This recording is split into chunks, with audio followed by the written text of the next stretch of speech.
इंसान अगर ठान ले तो कुछ भी काम मुश्किल नहीं होता। अपने इन्हीं बुलंद हौसलों और इरादों के साथ करनाल के गांव दाहा निवासी अमित ने माउंट एवरेस्ट को फतेह करने की ठान ली है। देखिए तेज नजर की एक विशेष रिपोर्ट। इंसान में अगर दृढ़ इच्छा शक्ति और बुलंद इरादा हो तो फिर कोई भी राह मुश्किल नहीं होती, फिर चाहे वह हिमालय की दुर्गम चोटी माउंट एवरेस्ट ही क्यों न हो। इसी बुलंद हौसले और जोश के दम पर हरियाणा पुलिस का जाबाज पर्वतारोही अमित कुमार सफलता की नई इबारत लिखने जा रहा है।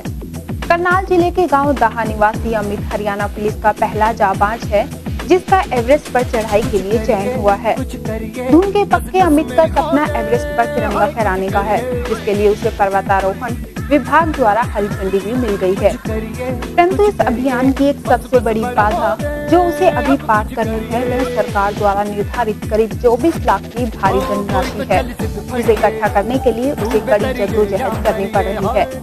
एक साधारण परिवार से ताल्लुक रखने वाले अमित कुमार की एकमात्र 1 एकड़ जमीन भी उसके इस जुनून की भीख चढ़ चुकी है, परंतु इसके बावजूद उसे अभी काफी रकम का इंतजाम करना बाकी है।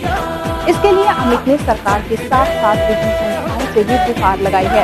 फिलहाल हरियाणा कम्बोज सभा और कुछ राजनेताओं ने उसकी मदद के लिए हाथ बढ़ाया तो है, लेकिन इसके लिए उसके पास बहुत कम समय है। अगर वक्त रहते उसे आर्थिक मदद नहीं मिल पाई तो उसका एवरेस्ट फतह का यह सफर बीच में ही लटक सकता है। एक भेंट में अमित ने बताया कि उसका लक्ष्य एवरेस्ट फतह कर चक दे इंडिया मुहिम को आगे बढ़ाना है। उसने कहा कि उसे पर्वतारोहण की प्रेरणा 4 बार एवरेस्ट फतह कर चुके एयरफोर्स के विंग कमांडर रमेश चंद से मिली है। रमेश चंद से मिलने के बाद ही उसने पर्वतारोहण की तैयारी शुरू करते हुए हिमाचल प्रदेश व सिक्किम 2 ऊंची चोटियों को फतह किया और बेस्ट पर्वतारोही के खिताब से नवाजे गए। इससे पूर्व हरियाणा पुलिस की ओर से विभिन्न खेलों में भाग लेते हुए अमित ढेरों पदक हासिल कर प्रदेश का नाम रोशन कर चुके हैं। अपना एक लक्ष्य बनाया था जब 2008 में श्री अतुल कारवाल जी IPS गुजरात पहले IPS थे जो कि हिमालय पर्वत चढ़ के आए थे। 2008 में हमारे यहाँ पर मधुबन में वछेर स्टेडियम में एथलेटिक्स मीट हुई थी। जब वो क्लोजिंग पर हमारे यहाँ पे मेहमान बन के आए थे तब उन्होंने बताया कि हिमालय पर्वत पर जाने के लिए कितनी मुसीबतों का सामना करना पड़ता है, और मैं उनके हर एक बात से प्रभावित हुआ और जब भी मेरा एक लक्ष्य बन गया कि मुझे भी माउंट एवरेस्ट पर झंडा तिरंगा लहरा के आना है।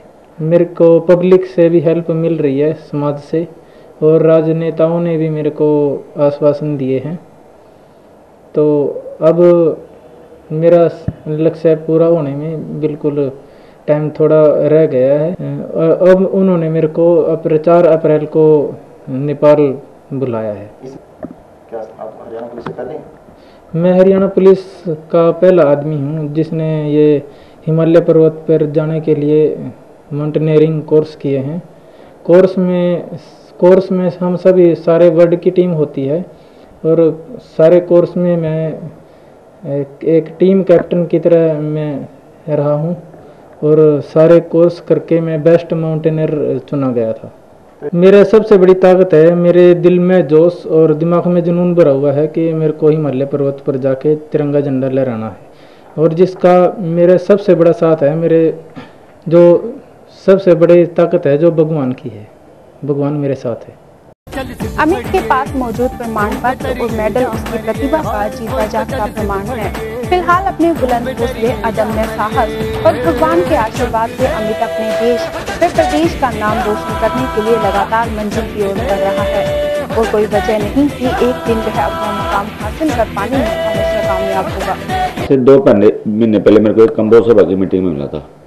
इसके जुनून को देखते हुए इसको मैं सरसा भी लेके गया, लेकिन कुछ ऐसी अड़चनें आई जिससे इसका ये पैसा इकट्ठा नहीं हो पाया।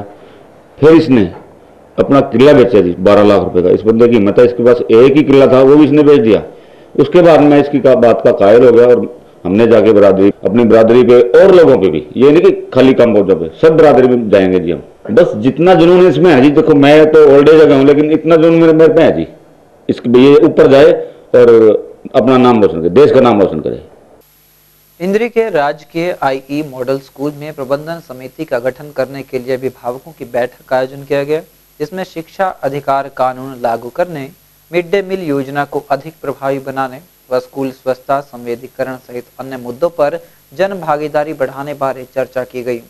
बैठक में सर्वसम्मति से प्रदीप कुमार को अध्यक्ष चुना गया, जबकि स्कूल इंचार्ज रणधीर सिंह को सदस्य सचिव बनाया गया। पहले जो यहाँ पर ग्रामीण निर्माण समिति, ग्रामीण शिक्षा समिति जो थी वो कमेटियाँ गठित की हुई थी, लेकिन सरकार ने उनको निरस्त कर दिया गया है। और इसमें जो शिक्षा अधिकार कानून अधिनियम जो आया है 2009, उसको लागू करना है। सरकार ने जो 5 साल से लेकर के 14 साल तक के बच्चे हैं उन सभी को स्कूल में भेजना है, किसी भी कीमत पर कोई बच्चा इससे अछूता न रहे। और ये जो हमारी शिक्षा है, ये मौलिक शिक्षा जो दी जाएगी पहली 6वीं तक की, वो बिल्कुल फ्री निःशुल्क होगी। सरकार की तरफ से ऐसा कानून बनाया गया। पतंजलि योग समिति द्वारा विदेशों में काले धन को वापस लाने के लिए लघु सचिवालय के समक्ष धरना दिया गया, जिसमें समिति के सदस्यों ने सरकार से भ्रष्टाचार के खिलाफ सख्त कदम उठाने और विदेशों में जमा काले धन को वापस लाकर राष्ट्र निर्माण के कार्यों में लाने की बात कही। इस अवसर पर समिति के सभी सदस्यगण भी मौजूद रहे। भारत माता की जय, वंदे मातरम, भारत माता की जय।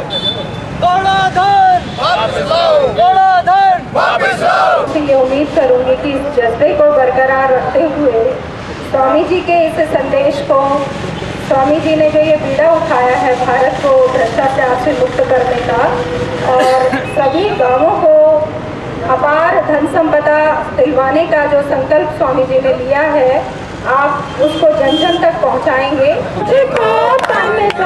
ईश्वर राम भगवान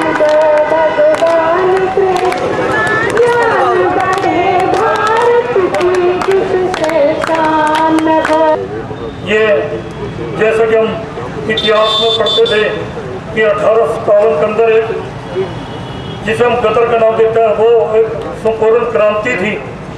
आज कोई जोश, कोई जज्बा आपके अंदर है। और चलते चलते तेज नजर सुर्खियों पर एक बार फिर से। परीक्षाओं के मद्देनजर डीसी नीलम प्रदीप प्रकाश ने ली केंद्र अधीक्षकों की बैठक, नकल रहित परीक्षा संचालन के दिए निर्देश। केंद्रीय आर्य युवक परिषद ने दी शहीदों को श्रद्धांजलि, शहीदों के दिखाए मार्ग पर चलने का किया आह्वान। जापान में आई सुनामी के दौरान मृतकों की याद में हुआ सुंदरकांड पाठ का आयोजन, IG सुमन मंजरी ने दीप जलाकर किया पाठ का शुभारंभ। इंद्रगढ़ में कृषि विभाग ने दी किसानों को नई फसलों की जानकारी। इस बुलेटिन में फिलहाल इतना ही। आप देखते हैं तेज नजर और दीजिए हमें इजाजत। नमस्कार।